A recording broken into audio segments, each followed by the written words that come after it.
Le programme Entre femmes vient pour vous donner la bonne direction pour votre cocon familial, votre travail, vos relations, mais principalement pour votre intérieur. Le but du programme Entre femmes est de vous donner la réponse à votre affliction en vous donnant la bonne direction pour vous donner la vision qui vient d'en haut.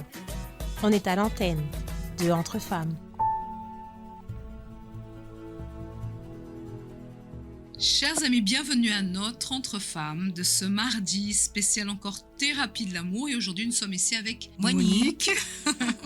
C'est bien Monique qui est revenue ici. Oui, et nous allons avoir beaucoup d'intervenants. Vous savez que cette boîte à outils, beaucoup de personnes en parlent et beaucoup de personnes sont en train d'être transformées.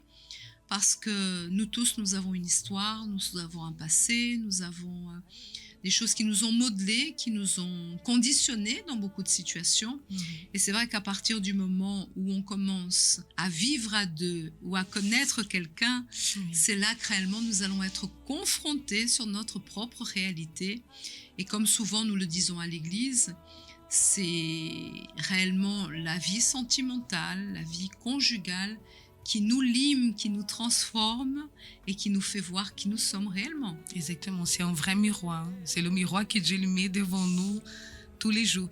Et c'est intéressant, même pour les jeunes et pour les femmes qui sont célibataires, de vraiment prendre ces propos à cœur parce que même si elles ne sont pas encore mariées, mais cette boîte à outils aussi, ça nous aide à travailler en nous, dans notre famille, dans le travail, à l'église, en parlant des jeunes. Donc c'est vraiment utile à tout le monde. Tout à fait. Parfois la personne, elle veut tellement être heureuse dans sa vie sentimentale, mais avec la boîte à outils, elles ont une longueur d'avance et elles peuvent exercer exactement le fait d'avoir une relation.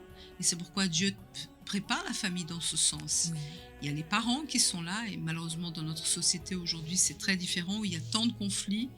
Il y a l'entourage, il y a l'école, il y a partout nous avons des relations.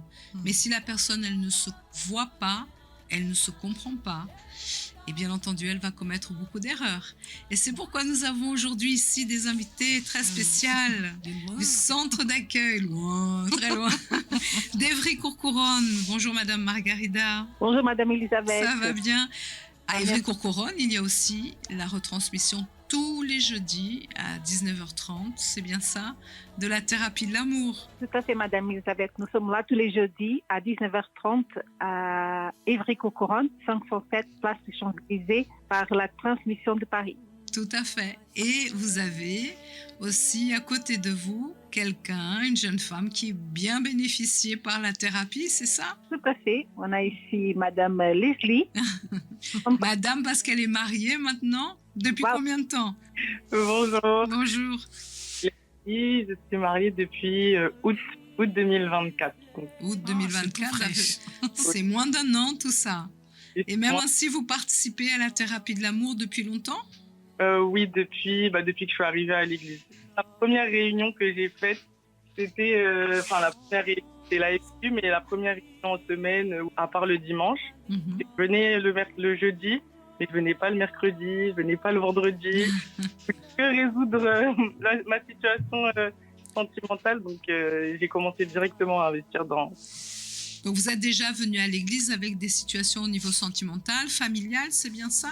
Dites-nous quelle est l'histoire de Leslie. C'était plus sentimental parce que ça faisait déjà 3 ans que j'étais avec mon copain, mon mari qui est actuellement, et il y avait beaucoup de problèmes en fait dans notre couple. On s'entendait pas, il m'ignorait beaucoup, je comprenais pas. Moi, je parlais pas aussi très bien. Donc lui, son ego d'homme, il était beaucoup touché parce que je n'avais pas de respect en fait pour lui. Enfin, je lui accordais du respect, mais dans mes paroles, ça se ressentait pas du tout. Donc lui, il prenait beaucoup de coups par rapport à ça. Au jour où j'ai connu l'église, et lui, en fait, il y venait avant. n'est plus à l'église depuis un certain temps. C'est par hasard d'ailleurs que je me suis retrouvée dans l'église qu'il fréquentait avant. Il faut savoir qu'on devait partir en voyage. Mais bon, comme Dieu, il sait comment il fait les choses, il n'a pas permis. On avait eu une embrouille parce que je lui avais très très mal parlé. Et la veille du voyage, moi j'ai cru qu'il allait quand même venir. Et donc comme on se parlait pas trop, je suis partie à l'aéroport.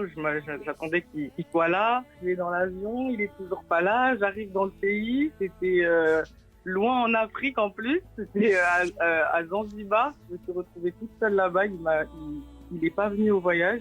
Bon, aujourd'hui, je sais que c'est Dieu qui a fait parce que on n'avait pas à se retrouver en voyage tous les deux alors que on n'était pas mariés, rien du tout. Et donc c'est à ce moment-là, quand je me suis retrouvée seule dans un pays étranger, je me suis dit ah non, c'est que là j'ai vraiment fait quelque chose qu'il fallait pas. Le premier endroit où je suis allée, c'était à la thérapie de l'amour.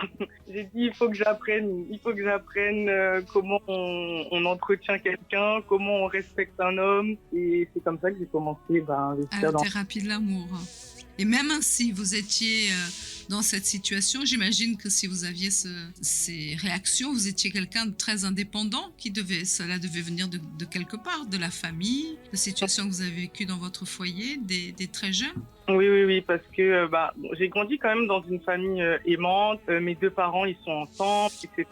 Mais il y a cette vision des choses où je me disais, un couple, c'est comme mes parents, ils sont.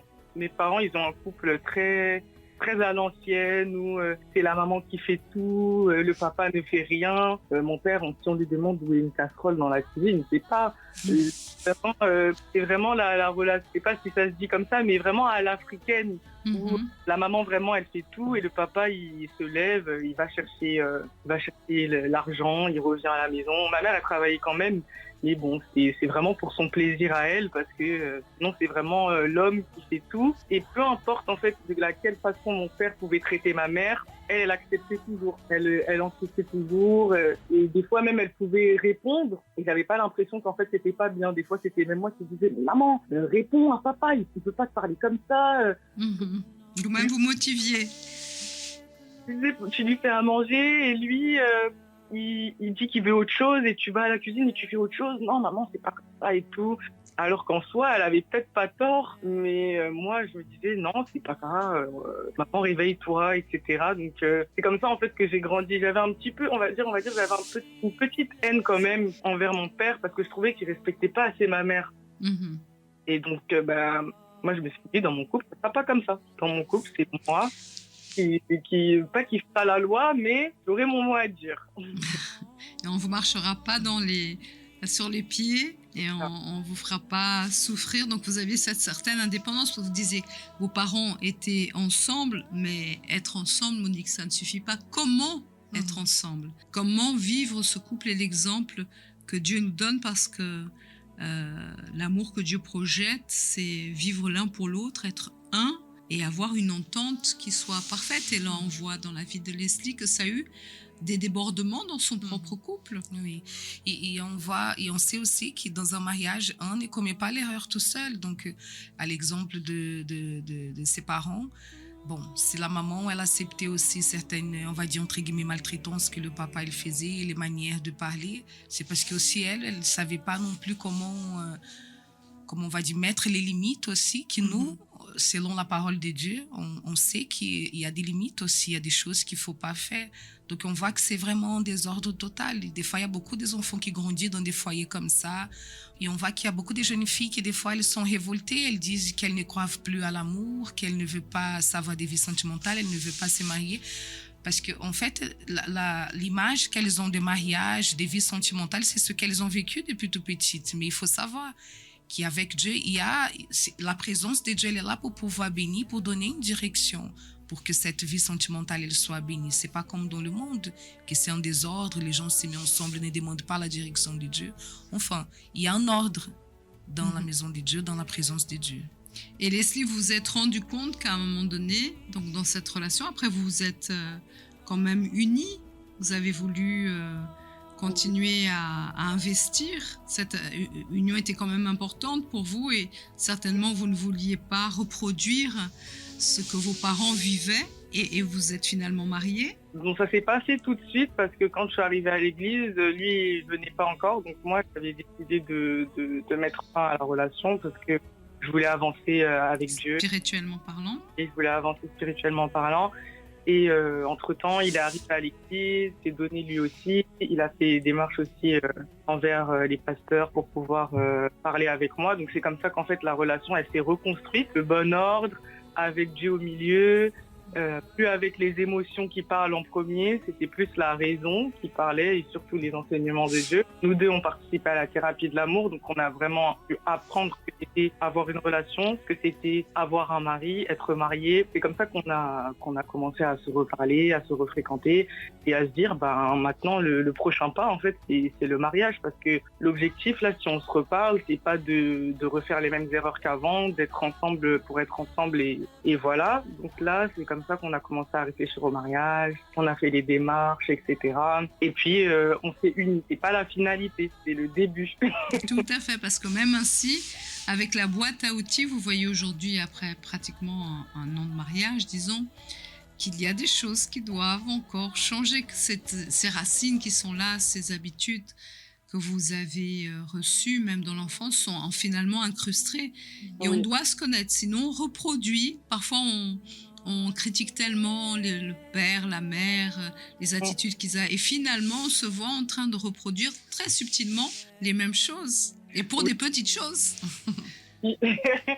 C'est vrai que là, du coup, comme j'ai dit, c'est la première fois qu'on vit ensemble. C'est la première fois que moi-même, je vis avec quelqu'un que j'ai jamais connu, de vivre avec cette personne. Donc moi, j'habitais déjà toute seule depuis 2 ans avant de m'installer avec lui. Et donc j'avais mes habitudes. Je savais comment est-ce que je devais ranger la maison. Je savais où est-ce que je les rangeais. Je savais comment est-ce que je faisais mes courses. Tout. J'avais déjà toutes mes habitudes. Des fois, on peut se dire, je participe, je sais comment on fait les choses. Je suis mariée, je saurais déjà tout faire parce que la thérapie m'a trop bien enseigné. Ce qui est vrai, il y a un faux. Quand on se retrouve à devoir pratiquer maintenant avec qui on est unis, c'est complètement différent. Parce que quand il faisait des petites erreurs qui sont minimes en vrai, mais pour moi, beaucoup, je remets même en question le fait qu'il me considère vraiment. Je disais, mais est-ce que tu me considères vraiment si tu fais? Alors que c'était des choses banales comme laisser le micro-ondes ouvert après avoir fait quelque chose, laisser la serviette au-dessus de la porte après la douche, sont minimes. Mais pour moi, je me dis, mais pourquoi tu m'aides pas je ne demande pas de faire le ménage, mais juste au moins les petits trucs comme ça peuvent me faciliter un petit peu. Et au lieu de le dire sur un ton gentil, je disais d'une façon, ça n'allait pas forcément. Et c'est là que l'outil du couteau entre en jeu. Ah, le premier qui est très, très spécial pour beaucoup de personnes. Dans ces moments-là que tu te dis, ah non, il faudrait peut-être que j'arrête de faire comme ça. Il faudrait peut-être que faire autrement, que je coupe certaines façons de faire pour améliorer en fait, parce qu'en fait c'est devenu pesant. Il m'a même un jour, je me rappelle, je lui ai dit viens on parle, viens on parle. Il va tout résoudre maintenant. Il va tout comprendre. Parce que je voyais qu'en fait la relation qu'on avait entre nous deux, elle était plus comme au début. Et en fait justement, sans me rendre compte, en fait c'était devenu désagréable pour lui. Parce à chaque fois c'est ce qu'il m'a dit, à chaque fois qu'il rentrait à la maison, il disait bon, elle va me gronder sur quoi encore? Et c'est là que j'ai dit, ah ouais, non, vraiment, c'est vraiment pas les choses. Mais vous n'étiez pas en train de vous voir dans cette situation-là. Et là, on avait parlé, d'ailleurs, dans ce moment, au niveau de la femme qui, bien des fois, parce qu'elle est indépendante, elle a du mal à servir son mari. Et elle pense que le mari doit comprendre parce qu'elle travaille, elle organise les choses à la maison, elle doit tout faire il doit comprendre les choses. Mais lui, de son côté, certainement, il avait d'autres habitudes, d'autres manières. C'était pas si important, c'était pas la fin du monde si le micro-ondes était encore ouvert. Et le fait d'apprendre à le servir dans disons, cette difficulté que pour vous voyez une difficulté, mais peut-être que pour lui, ouvrir le micro-ondes, c'était pour, vous voyez, laisser les odeurs, pouvoir se dissiper, aérer. Peut-être que mettre la serviette sur la porte, ça va sécher c'était plus vite. pour sécher plus vite et pas mouiller le lit. Vous voyez, parfois la conception est différente et quand on veut servir l'autre, on comprend l'autre. Mais là, il y avait cette difficulté. C'était comme si vous vouliez qu'il fasse à votre façon. Et c'était pas l'aider à servir, à le servir dans cette situation-là. Donc à partir de ce moment-là, vraiment, j'ai vraiment rendu grâce à Dieu que ce jour-là, on s'est assis et qu'on ait parlé, parce que j'ai ouvert les yeux. Je me suis dit, ah ouais, mais en fait, moi, je viens à la thérapie, j'apprends, je sais que c'est comme ça qu'on doit faire, mais pourtant, j'ai tout le contraire. C'est pour ça qu'il y a un fossé entre la théorie et la pratique. Parce que des fois, on comprend, mais en fait, on se rend pas compte que c'est cette situation-là qu'on doit changer. C'est cette situation-là où on doit couper cette manière de faire d'une autre façon. Donc, je me disais, des fois, je me dis, ah, c'est de cette façon que je fais bien. Parce que moi, je me disais, si je lui dis pas, il va pas savoir, donc c'est mieux que je le dise. Et des fois, des petits trucs, par exemple, il allait mettre, parce que moi j'aime bien les odeurs, j'achète des brumes, et lui il met une tonne de brumes, et un piche, ça suffit.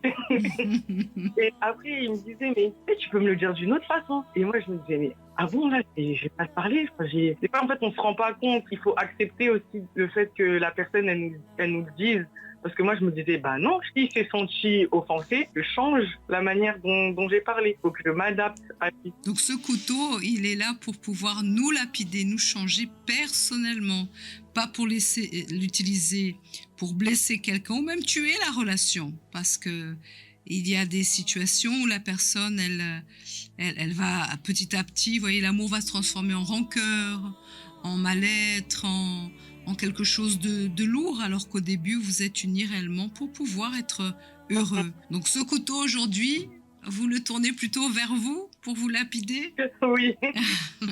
Vraiment, le couteau, j'étais vraiment en train de le couper. Et moi-même, je le remarquais, je voyais qu'il n'y avait plus cette complicité qu'on avait au début, mais c'est parce qu'à la mesure du temps, j'étais vraiment en train de le blesser. Et lui, l'homme, il doit quand même se sentir l'homme de la maison.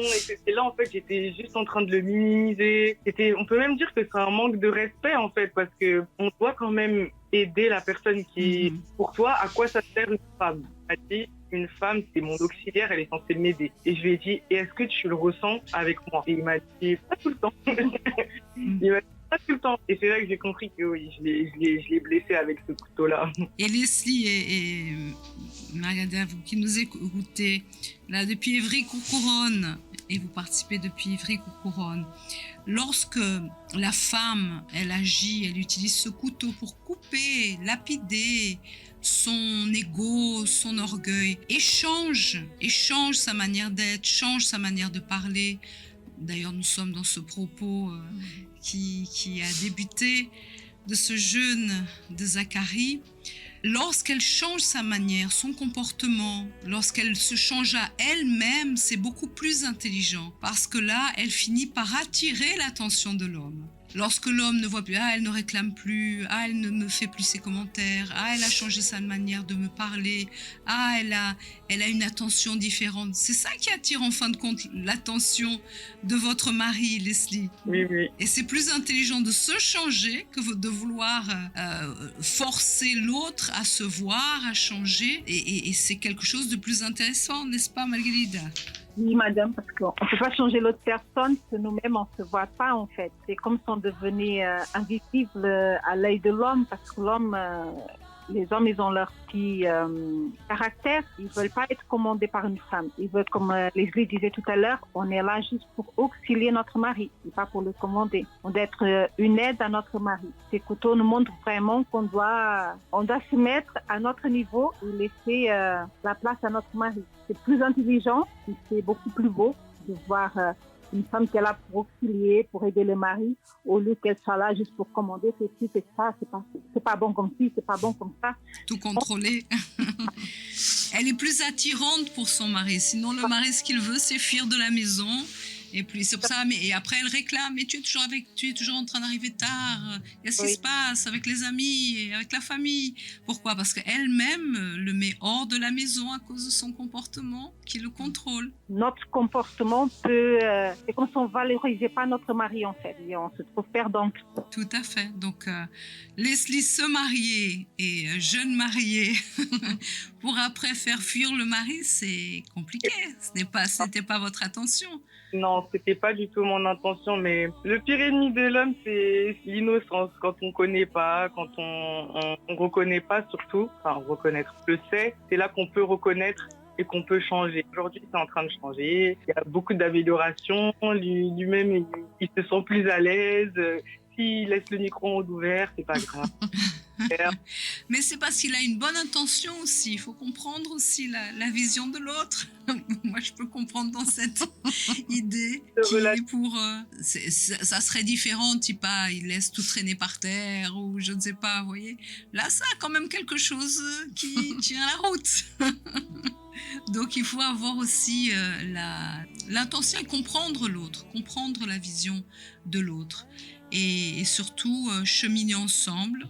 Et grâce à Dieu qu'il y a la thérapie de l'amour avec tous ces enseignements et que le Saint-Esprit a la direction de toutes choses parce que c'est lui qui vous modèle, qui vous réaligne, c'est lui qui vous donne le support pour continuer dans cette relation. Sinon, combien de relations, Monique, la personne se marie, 15 jours après, elle demande le divorce parce qu'elle ne supporte pas. Elle n'a pas la présence du Saint-Esprit qui la convainc qu'elle a besoin de changer, qu'elle a besoin de retirer son orgueil, son arrogance, sa manière d'être, son insistance. Seulement le Saint-Esprit peut nous aider dans ce sens. Sinon, c'est deux têtes, vous voyez, deux opinions, deux visions des choses, deux enfances, deux bagages différents. Et même si on s'unit, et même si parfois on peut être à l'église, mais si ce n'est pas le Saint-Esprit à convaincre, ça va éclater et ça peut partir même à une séparation. Oui, parce que l'idée de ce monde aussi qui vient sans cesse pour pouvoir... Il y a beaucoup de nouveautés qui arrivent dans le monde d'aujourd'hui qui parlent que la femme doit être indépendante, qu'elle ne doit pas se faire écraser. Parce que si quelqu'un du monde, si quelqu'un qui peut-être n'a jamais entendu, qui ne vient pas à la thérapie, certainement peut-être qu'il y a des femmes qui nous écoutent là. La personne, elle est un peu, mais on doit se faire écraser, on doit tout accepter. C'est pas du tout cela.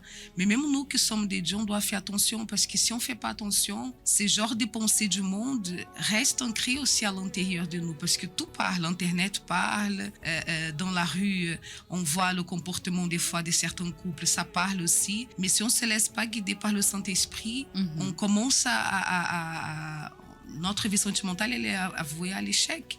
Donc, c'est vraiment Dieu, il est là vraiment pour pouvoir centrer les choses, comme vous avez bien dit. Tout à fait.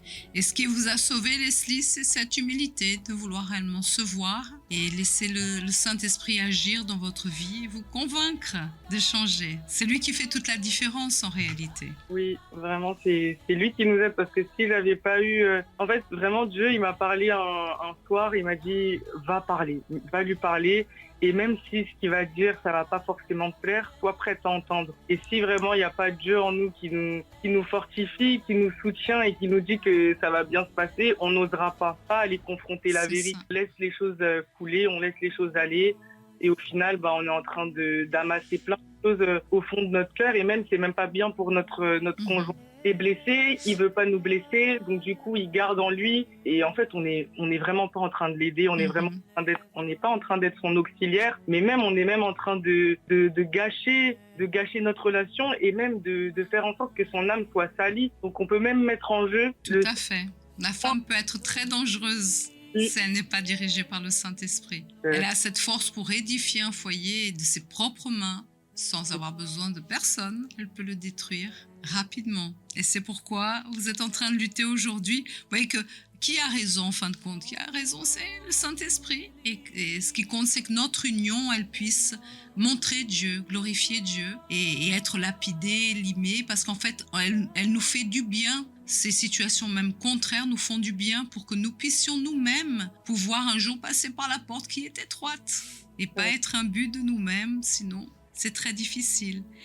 En tout cas, ça a été un plaisir de vous avoir, toutes les deux. Donc, ce jeudi, vous serez à la thérapie de l'amour. Et on y sera. Toujours fidèle, Madame Marguerita aussi? Oui, toujours fidèle. Donc, ça sera toujours au 507 place des Champs-Élysées à Ivry-Courcouronnes. Tout à fait. C'est bien ça.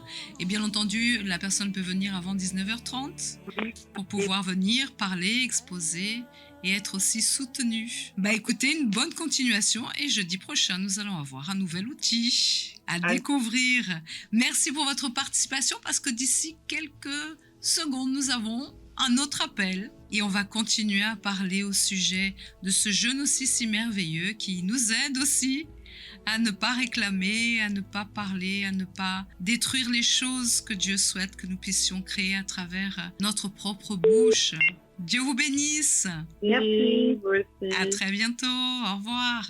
Et Monique, après Évry-Courcouronnes, nous allons maintenant partir à Saint-Maur-les-Fossés, où se trouvent le pasteur Carlos et Viviane, qui sont là avec nous aujourd'hui également. Oui, tout à fait, madame.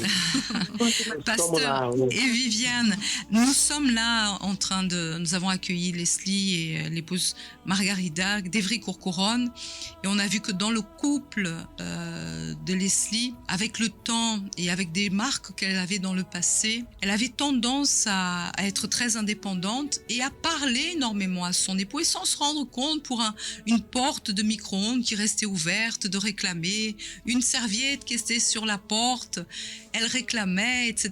Elle avait même envoyé une photo à son mari au travail pour réclamer de la chose. Et nous sommes en train de parler de cette boîte à outils. Mais pasteur et Viviane, dans le cadre également du jeûne de Zacharie que nous sommes en train de faire, le fait que la personne parle des paroles blessantes, utilise sa bouche pour toujours dire des choses négatives, elles finissent par détruire une relation et un mariage. Et la personne, elle finit par parler par les sentiments et des choses qu'elle garde dans son passé depuis longtemps. Donc, il serait aussi important que les personnes comprennent que la langue, qui est un tout petit membre, elle peut faire des dégâts. C'est comme la Bible nous dit d'ailleurs en Jacques 3,5. Elle peut être comme un petit feu qui va embraser toute une forêt, qui va détruire toute une chose. Pourquoi ? Parce qu'au lieu de se laisser guider par le Saint-Esprit, et c'est pourquoi on réencadre dans ce jeûne, elle se laisse encore guider par les sentiments. Et là, nous voyons que Dieu, en train de prendre soin de cette dame qui nous écoute maintenant, en nous offrant toute l'opportunité de corriger nos failles, nos erreurs. Déjà, la thérapie, avec les outils, je me rappelle qu'un des outils, nous avons parlé exactement ça. Vous avez pointé ce problème-là. Parfois, la femme, elle attend que l'homme arrive à la maison pour lui dire, voyez, tu as laissé la serviette mouillée sur le matelas, sur le lit. En réalité, elle n'était pas préoccupée que le lit soit abîmé. Peut-être cela pourrait abîmer, je pense que non. Elle n'était pas préoccupée de l'objet oublié. Mais ce qu'elle voulait, tout simplement, est parler ce qui n'est pas utile, ce qui n'est pas nécessaire. Du côté de la thérapie de l'amour, maintenant, ce merveilleux jeûne de parole, le jeûne de Zacharie, vient pour compléter aussi, pour la vie de cette dame mariée ou célibataire, un mode intelligent d'agir. Parce que beaucoup de fois, les disputes, les problèmes commencent exactement avec la langue, la bouche. Un mot, un tout petit mot enflamme. Un tout petit mot met déjà l'autre dans un état de colère. De colère, n'a pas besoin de longue phrase, non. É un petit verbe. Fait la personne déjà réfléchir différemment, perdre l'équilibre et même finir pour blesser de façon verbale son conjoint, n'est-ce pas, Viviane? Oui, et comme on parle d'outils, la langue, c'est un outil aussi. Un outil que nous avons qui sert à bénir ou à maudire. Donc, nous voyons même dans le verset de la Bible que le Seigneur Jésus enseigne à les femmes qu'elles soient soumises et qu'elles peuvent même gagner un mari incrédule sans dire une seule phrase. Ça veut dire que par la prière, par le comportement, par la manière d'être, nous pouvons gagner notre mari. Nous pouvons sanctifier notre maison. Donc, lorsqu'on utilise cet outil si puissant qu'est la langue pour parler des choses inutiles, comme tu disais tout à l'heure, pour parler des choses qui ne sont pas adaptées, qui vont détruire un mariage, qui vont causer des blessures, c'est parce que la personne elle est remplie de sentiments, c'est parce qu'elle n'a pas encore fait ce travail si merveilleux à l'intérieur d'elle, en laissant le Saint-Esprit agir, ce travail d'enlever ces choses, enlever cette manière des fois imposante d'être, cette manière de vouloir les choses dans le ton qu'elle veut. Parce que lorsqu'on fait des réclamations à la maison avec le mari, c'est parce qu'on veut les choses à notre manière, mais on voit aucun résultat. Donc, quand on utilise cet outil, qu'on peut dire comme ça, que c'est la langue, pour dire des mauvaises choses, on ne va pas avoir des résultats, on sera toujours frustré, les choses ne vont pas se passer comme elles se doivent. Tout à fait. Et à la thérapie de l'amour, j'ai aussi ici Monique, le pasteur et Viviane, nous apprenons à laisser le Saint-Esprit travailler en nous. Parfois, il y a toutes ces accusations. Tout à l'heure, on parlait sur l'histoire du micro-ondes. Et on disait à Leslie, mais il y a 2 points de vue, Leslie. Pour vous, il faut fermer la porte du micro-ondes. Pour lui, ouvrir la porte du micro-ondes un instant, c'est pour aérer le micro-ondes et retirer les mauvaises odeurs. Qui a raison? Qui a raison dans ce sens-là? Le problème, c'est que c'est pas le fait que le micro-ondes, comme tout à l'heure le pasteur disait que la serviette est restée sur le lit. Parce que tant et si bien, si le problème c'était cette serviette, elle-même a causé l'inondation du matelas parce qu'elle a laissé toute la journée. Le problème, il est dans la personne. C'est pourquoi on utilise tous ces objets pour couper, tous ces outils pour limer, transformer, réaligner selon la volonté de Dieu. Et là, ce verset il est très important parce qu'il parle sur la langue, Jacques 3,6. La langue aussi est un feu, c'est le monde de l'iniquité. Vous voyez, c'est pas l'autre qui est inique. C'est la langue de la personne si elle l'utilise mal. La langue est placée parmi nos membres, souillant tout le corps et enflammant le cours de la vie. On peut détruire notre vie et la vie de quelqu'un à cause de notre langue. Au cours de toute notre vie, si on ne se rend pas compte qu'on blesse avec la langue, qu'on tue avec la langue, qu'on diminue, on dévalorise et en pensant qu'on a raison et en étant elle-même enflammée par la GN, par le mal, parce que le pasteur, c'est un autre esprit, pas le Saint-Esprit qui est en train d'utiliser cette langue, c'est lui qui attise la personne. Parle, tu ne dois pas te faire marcher sur les pieds, tu regardes ta mère, elle a déjà souffert avec ton père, regarde combien d'hommes t'ont humilié, maintenant c'est fini, c'est toi qui dois diriger, contrôler la chose, sauf qu'elle est en train de s'autodétruire et de saboter sa propre relation et même son propre salut. C'est vrai, la seule qui sera donc dans la perte, dans le préjudice, c'est la propre personne. Bien sûr, elle peut aussi causer un dégât chez l'autre, elle peut blesser le mari, ou parfois le mari aussi va blesser la femme par une parole. Mais en réalité, ce dont elle veut est se justifier. Il y a des personnes qui elles prennent la liberté de se dire ainsi: ah, mais moi, tout ce que j'ai envie de dire, je dis la vérité face à face, je dois dire ce que je dois dire à quelqu'un, je le dis, je suis sincère. Elle s'excuse là-dessus, elle veut cette liberté de dire tout ce dont elle a envie. Mais en réalité, si notre langue parle vraiment tout ce dont nous avons envie, déjà dans le monde spirituel, cela a un impact. Elle va attirer envers elle et va la rendre parfois malheureuse, cette femme rancunière, cette femme que le mari, dès qu'il arrive à la maison, ne fait que se plaindre, réclamer d'une situation qu'elle pourrait gérer. Et si elle gérait cette situation en elle-même, elle apporterait du bonheur dans la relation, dans le foyer. Donc on voit qu'il y a un pouvoir vraiment dans la langue, pouvoir d'apporter paix dans sa maison, dans sa famille, au pouvoir de faire malheureusement de cet endroit qui devait être si merveilleux, un endroit le moins fort je veux dire, un endroit vraiment comme la géhenne, vous avez dit, comme l'enfer. Oui. Un endroit où il n'y aura aucun instant de paix. Vous voyez, le pouvoir de la langue, il peut nous amener au ciel ou à l'enfer, véritablement. Maintenant. Éloigne la personne, elle veut tellement être heureuse. Et parfois, c'est comme la situation de la jeune femme et le jeune homme aussi qui vivait des difficultés dans sa famille. Parfois, la personne, elle dit jamais je n'aurai un mariage comme mes parents ont eu. Sauf que inconsciemment, à travers les situations et à travers les sentiments, elle reproduit, sauf qu'elle ne se voit pas. Pour elle, c'est normal. Toutes ces situations sont normales, Monique. Tout est normal, donc... Et aujourd'hui, c'est normal de manquer au respect à un homme. C'est normal parce qu'il faut que les choses soient organisées, que les choses soient comme si. Tout devient normal, mais en réalité, elle est en train de reproduire ce qu'elle a tant critiqué de la part de ses parents. Oui. Et elle finit par éloigner et détruire ce qu'elle aimerait tant. Sans savoir que ça, c'est quelque chose qui est déjà ancré dans son intérieur. Des fois, la personne, elle ne se rend même pas compte. Leslie, quand elle faisait ça avec son mari, elle faisait ça pas pour mal. Elle pensait qu'elle apportait quelque chose de bien. Donc, c'est vraiment très, très, très important de vivre ces propos que nous sommes en train de vivre en liaison avec cette boîte à outils.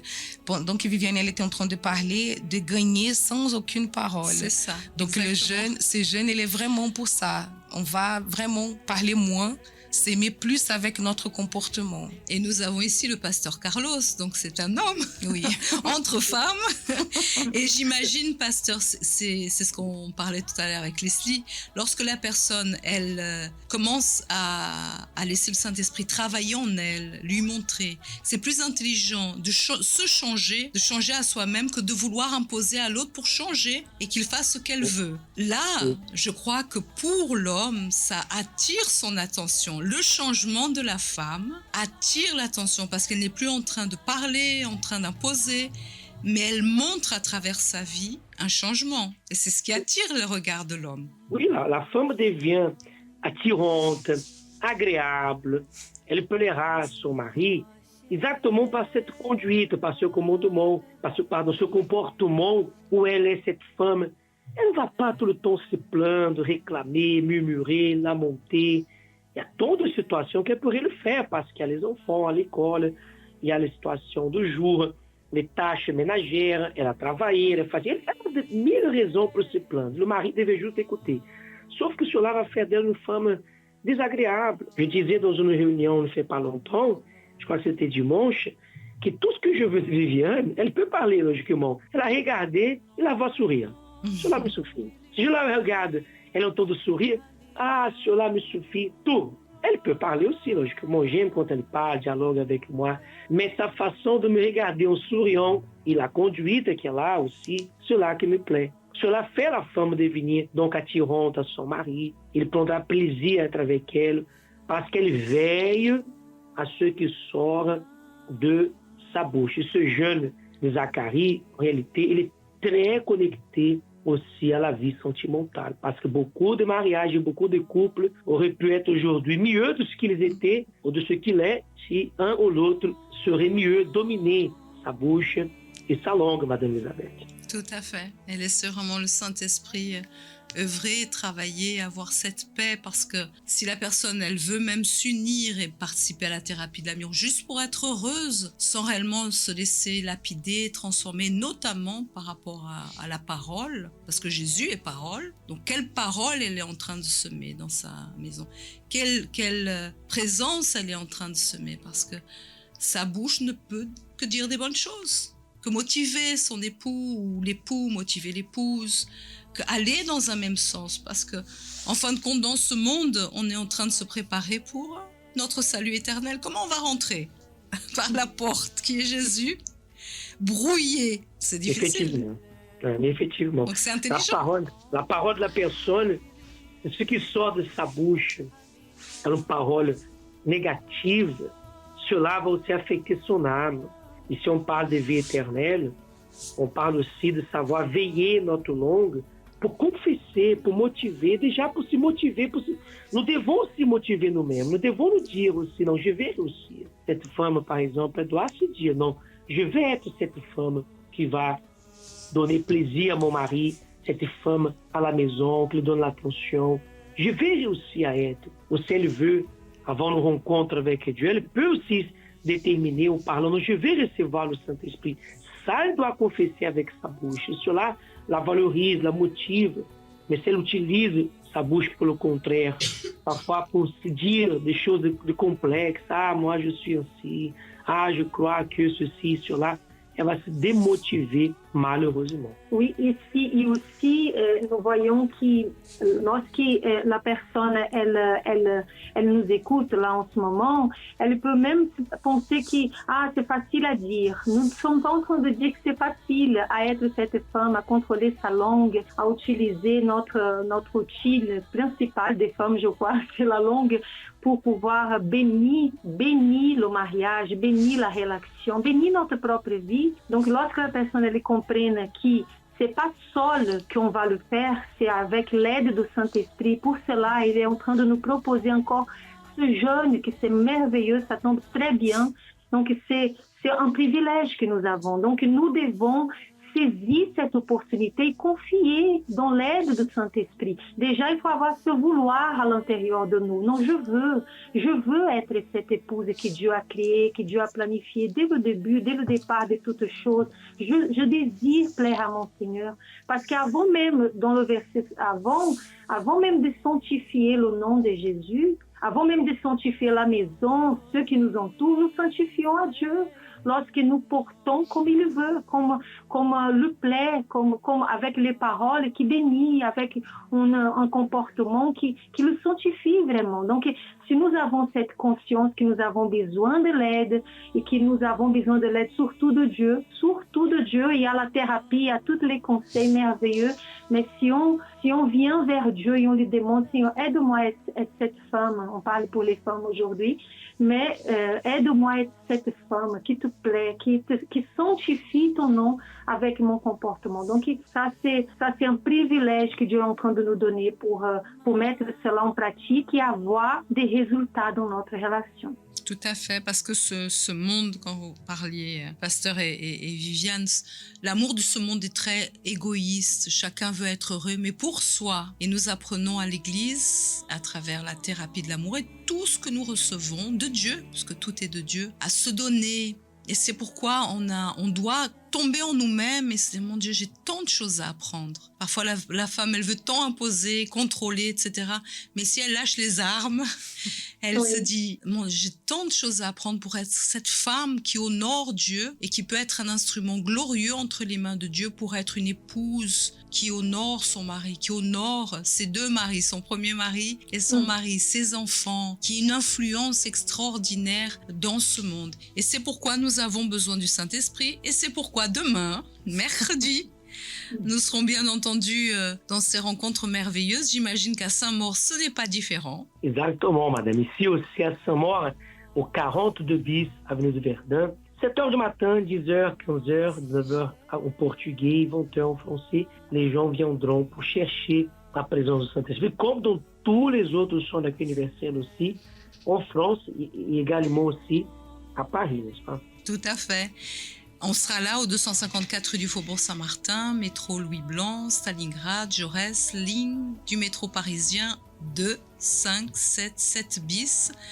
Et c'est à la même adresse d'ailleurs, pasteur, que jeudi, il y aura la thérapie de l'amour. Et je crois qu'à partir de 18h, c'est ça, il y aura un accueil. Tout à fait. Moi et Viviane, nous sommes là à 18h. Pour tous les intéressés. Exactement. Nous attendons cette personne qui passe par n'importe quel problème. Mariée ou elle est célibataire, elle viendra pour pouvoir être accueillie, n'est-ce pas, Viviane? Oui, c'est ça. Nous serons là à l'accueil de cette personne. Donc, n'hésitez pas à nous contacter si jamais, même en horaire plus tôt, nous serons là à votre disposition. Ne laissez pas un doute vous arrêter, ne laissez pas une pensée négative vous empêcher de venir demander de l'aide. Des fois, nous avons un raisonnement et à la lumière de la parole de Dieu, nous démontrer c'est ce que Dieu il dit, c'est ce que Dieu il veut, notre vision elle s'ouvre. Donc, n'hésite pas à venir ce jeudi à partir de 18h, nous serons là. Tout à fait, en sachant que tout cela, Pasteur et Viviane, c'est gratuit. Là, on dirait qu'on est en train de supplier, venez pour être aidés, changez votre manière d'être. Et les personnes, elles ont besoin d'être humbles même pour être aidées parce que vous vous mettez à la disposition pour pouvoir accueillir, même après la réunion, si la personne, elle a besoin. Les accueils sont là aussi. Mais c'est à la personne à se disposer et à vouloir être aidée. Et c'est vrai, madame, qu'en réalité, ce n'est pas en faveur qu'elle nous fait. Ce n'est pas en faveur. Il semblerait que nous sommes en train de demander en faveur. Venez, s'il vous plaît, nous insistons. Mais en réalité, c'est elle qui a besoin davantage. Et normalement, nous avons constaté que les personnes qui ne viennent pas, qui ont résistance quelconque au sujet de vie amoureuse, sentimentale, sont exactement celles qui ont besoin le plus d'être là. Exactement. Pour qu'elle brise cette barrière qui la sépare d'un amour intelligent qui viendra à son temps. Peut-être elle a été déçue nombreuses fois en agissant de manière incorrecte, essayant de démarrer une relation de manière incorrecte. Elle a été déçue. Mais si elle apprend l'amour intelligent avec tous ces outils que Dieu nous révèle chaque semaine, nous n'avons aucun doute qu'à son temps, elle sera heureux et heureuse. Nous prenons comme exemple le jeudi passé, nous avons eu la cérémonie d'un fiançailles. Oui. Des deux personnes qui, je me rappelle bien, qui un disait il a été abandonné avec 3 enfants. L'homme a été abandonné avec 3 enfants. Il a dû élever ses enfants petits tout seul. Il a resté 10 ans jusqu'à ce que le divorce soit prononcé. Et là, il s'est fiancé avec une dame qui, elle, de son côté, elle était déjà 10 ans veuve, seule. Tous les deux pendant 10 ans, seuls. Ils ont fait un travail sur eux et cela a permis que ces deux personnes, pendant 2 décennies ensemble, sur 20 ans, si on fait la somme, 20 années de solitude a été résolue lorsqu'ils ont participé à la thérapie de l'amour. Tout à fait. Et vous parliez que l'un a 3 enfants, l'autre aussi a 3 enfants. C'est vrai, 3 enfants qui peuvent. Tout à fait. Et Dieu est merveilleux parce qu'il réécrit des histoires lorsque la personne est humble pour pouvoir accepter l'œuvre qu'il veut créer en elle. Et c'est là l'importance de la thérapie de l'amour, de ne pas venir juste pour pouvoir chercher quelqu'un et être heureux, mais être reconstruit en cela. Et dites-moi, pasteur et Viviane, à Saint-Maur, la force jeune, elle est connectée les mardis soirs à la connexion? Certainement, Connexion Fun, ils sont toujours présents. Madame Monique, pasteur Isaac, peut-être dans les environs, ils sont toujours présents. D'ailleurs, il y a ici une grande action de la force jeune. Ils sont mobilisés, motivés à se connecter. Et aussi, ils sont la thérapie. Je les vois, la thérapie de l'amour. Oui.